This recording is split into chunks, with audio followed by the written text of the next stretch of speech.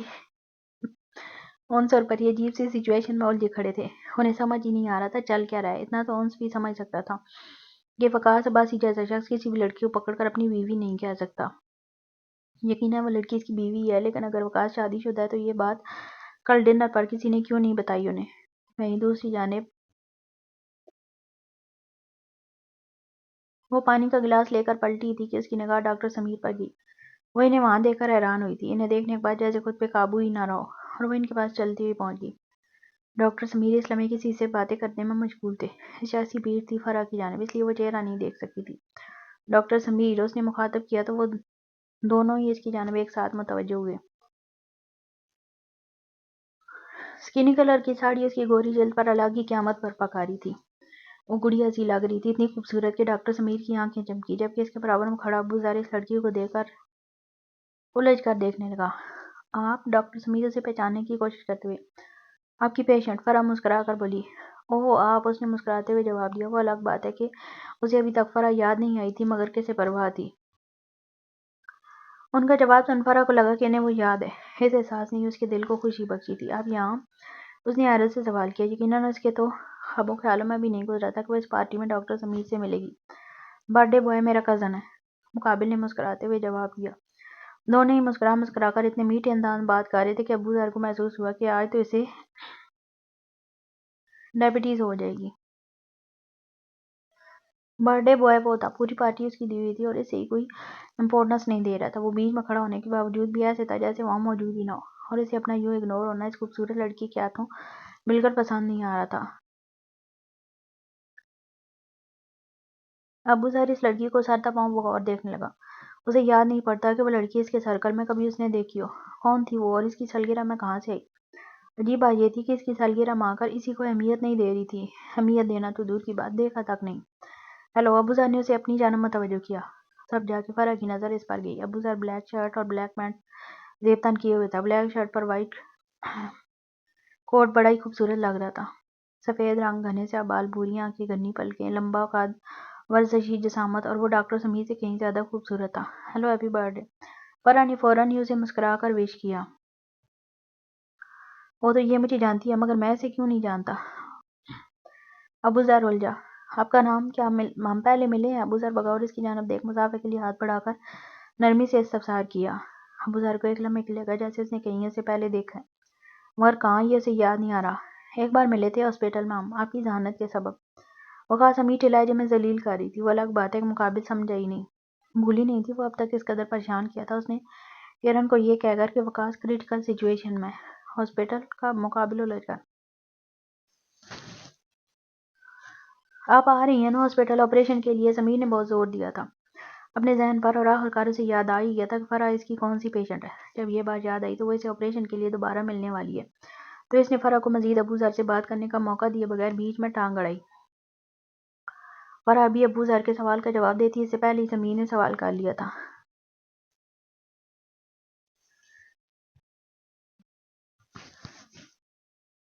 وہ ابوذر پر سمیر کو فوقیت دیتے ہوئے پہلے اس کے سوال کا جواب دینے لگی۔ جی، آپ نے مجھے بتایا کیوں نہیں کہ اگر میں نے جلد آپریشن نہیں کرایا تو میرا مسئلہ مزید بڑھ جائے گا؟ فرح پریشان ہو کر پوچھنے لگی۔ کیونکہ میں نہیں چاہتا کہ آپ کو مزید ڈراؤں۔ فی الحال دوائیاں کھا رہی ہیں نا، درد تو نہیں ہو رہا؟ ڈاکٹر سمیر نے نہایت فکر مندی سے پوچھا، جیسے اس کی فکر میں گلے چلا جا رہا ہو۔ ابوذر نے محسوس کر لیا کہ اس کا کزن چھوڑنا نہیں چاہتا اس لڑکی کو، اس لیے وہ ایکسکیوز کر کے وہاں سے ہٹ گیا۔ اسے تھرڈ ویل بننے کا کوئی شوق نہیں تھا۔ ابوذر وہاں سے ہٹا تو اس کی نظر اپنے سارے دوستوں پر گئی۔ وہ فوراً ان کی جانب آیا تھا، مگر وہاں آتے ہی اسے ماحول پر عجیب سی کشیدگی چھائی نظر آئی۔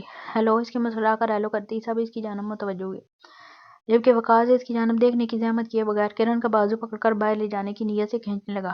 چھوڑیں مجھے سر، کرن تیزی سے جھنجلا کر بولی، سر؟ ابو ذر وہاں چلنے والے ڈرامے سے مکمل انجان تھا، اس لیے کرن کے منہ سے سر کا لفظ سن الجھن آدھا تو وہ لگا چکا تھا کہ وہ میاں بیوی پھر لڑے ہیں۔ لگتا میں نے بڑا مزیدار ڈرامہ مس کر دیا، وہ زیر لب مسکراتے ہوئے بڑبڑایا۔ وہ لڑکی پھر سر کہہ رہی تھی، وقاص کا پارا کیسے آئی نہ ہوتا۔ اس کا چہرہ کرن کے اس عمل پر غصے سے دھواں دھواں ہونے لگا تھا۔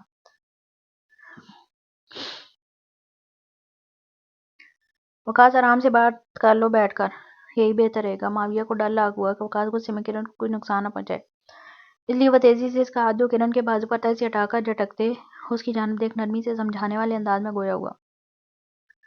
وہ سمجھ سکتا تھا کہ کرن غصہ ہے، اس لیے وقاص کے ساتھ اجنبیت والا بیہیو کر رہی ہے، اور وہ اپنی جگہ بالکل ٹھیک تھی۔